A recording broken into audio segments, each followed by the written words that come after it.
Parathyroid gland से secret होता है। मेनली किसे सीक्रेट होता है? पैराथायराइड ग्लैंड से सीक्रेट होता है। ठीक है, पैराथायराइड ग्लैंड जो है वो कहां लोकेटेड होती है? तो located on each pole of each lobe of thyroid gland on posterior surface. Thyroid gland का जो है एच शेप होता है, एच शेप, ठीक है, या फिर हम बटरफ्लाई शेप भी बोलते हैं। 4 लोब होते हैं थायराइड ग्लैंड के, उसके प्रत्येक लोब पर जो है पैराथायराइड ग्लैंड लोकेटेड होती है पोस्टीरियर साइड यानी पीछे के साइड में। नेक्स्ट जो है पैराथायराइड ग्लैंड 4 जो है इसका जो नंबरिंग होगी वो 4 होती है। ठीक है, नेक्स्ट जो है इसका शेप क्या रहेगा? ओवल शेप रहेगा। कलर जो होगा वो ब्राउनिश, येलो ब्राउनिश कलर रहेगा। एंड मेनली पैराथायराइड ग्लैंड के अंदर 3 सेल्स प्रेजेंट होती है, chief cell, principal cell and oxyphil cell and water clear cell. Mainly जो चीफ सेल है उससे क्या रिलीज होता है? पैराथायराइड हार्मोन रिलीज होता है। पैराथायराइड हार्मोन मेनली अगर अपन देखें तो पैराथायराइड हार्मोन का जो काम होता है वो क्या होता है? ब्लड कैल्शियम लेवल को इंक्रीज करना। क्या करना? इंक्रीज करना। नेक्स्ट पैराथायराइड हार्मोन का mainly blood calcium and phosphate regulation करेगा। अब ये काम कैसे करेगा तो देखेंगे इंटेस्टाइन, है ना, मेनली इंटेस्टाइन्स में देखेंगे। इंटेस्टाइन से ये क्या करता है? कैल्शियम को रीअब्सॉर्ब करता है, वहां से क्या करेगा? रीअब्सॉर्प्शन करेगा। और किसकी हेल्प से? विटामिन डी की हेल्प से। किसकी हेल्प से? विटामिन डी की हेल्प से। एंड किडनी के अंदर भी क्या करेगा? कैल्शियम का रीअब्सॉर्प्शन करेगा from kidney tubule. Kidney tubule से क्या करेगा? कैल्शियम का रीअब्सॉर्प्शन करेगा।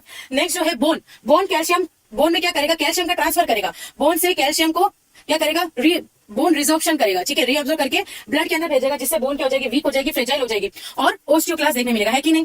अब अगर पैराथायराइड हार्मोन ज्यादा हो जाए और कम हो जाए तो क्या क्या सिम्टम्स देखने मिलेंगे?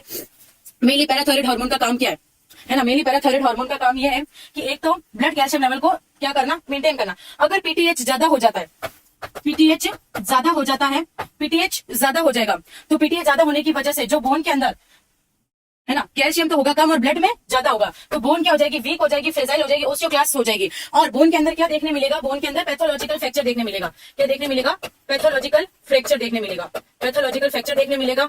ठीक है, और बोन वीक हो जाए, पैथोलॉजिकल फ्रैक्चर देखने मिलेगा। तो फिर हम कौन सी दवाई देंगे? बाइफॉस्फोनेट देंगे। क्या देंगे? मेनली बाइफॉस्फोनेट देंगे, बाइफॉस्फोनेट देंगे। इसके अलावा क्योंकि बोन वीक हो रही है, अगर पैराथायराइड हार्मोन कम हो जाए, मेनली पैराथायराइड हार्मोन कम हो जाए तो इसका मतलब क्या? ब्लड कैल्शियम लेवल डिक्रीज होगा। ब्लड कैल्शियम लेवल जो है वो डिक्रीज होगा। कब? जब पैराथायराइड हार्मोन कम हो जाए, पीटीएच कम हो जाए तो ब्लड कैल्शियम लेवल कम होगा। तो अब ब्लड के अंदर कैल्शियम की कमी होगी तो टिटेनी जैसे साइन, वॉस्टिक साइन देखने मिलेंगे। तो अब ब्लड में कैल्शियम के लेवल को रेगुलेट करने के लिए हम एक जो है मेडिकल मैनेजमेंट करते हैं, कैल्शियम ग्लूकोनेट देंगे। क्या देंगे? Calcium gluconate drug of choice है, कैल्शियम ग्लूकोनेट देंगे। बट आपको ध्यान रखना है कैल्शियम ग्लूकोनेट पर्सन में 10 से 20 मिनट में देना होता है, कभी भी बोलस फॉर्मेशन में नहीं देते हैं। एंड इसके अलावा जो कैल्शियम ग्लूकोनेट है उसमें जब भी पर्सन को कैल्शियम ग्लूकोनेट चल रहा होता है तो उस टाइम कार्डियक मॉनिटरिंग करनी चाहिए। मेनली क्या करनी चाहिए? कार्डियक मॉनिटरिंग, क्योंकि अगर कैल्शियम ज्यादा हो जाए तो ये क्या करवाता है? मेनली अरिथमिया करवाता है, कार्डियक अरिथमिया करवाता है, रेट्स अलग कर देता है। नेक्स्ट इफ मैं अगर बात करूं किसकी, अगर कैल्शियम ग्लूकोनेट की टॉक्सिसिटी हो जाए, ज्यादा दे दिया, तो उसका अगर आप एंटीडोट पूछो, कैल्शियम ग्लूकोनेट का एंटीडोट क्या होता है? मैग्नीशियम सल्फेट होता है। क्या होगा? मेनली मैग्नीशियम सल्फेट होगा। ओके, तो ये हमने देखा किसके बारे में? पैराथायराइड हार्मोन के बारे में।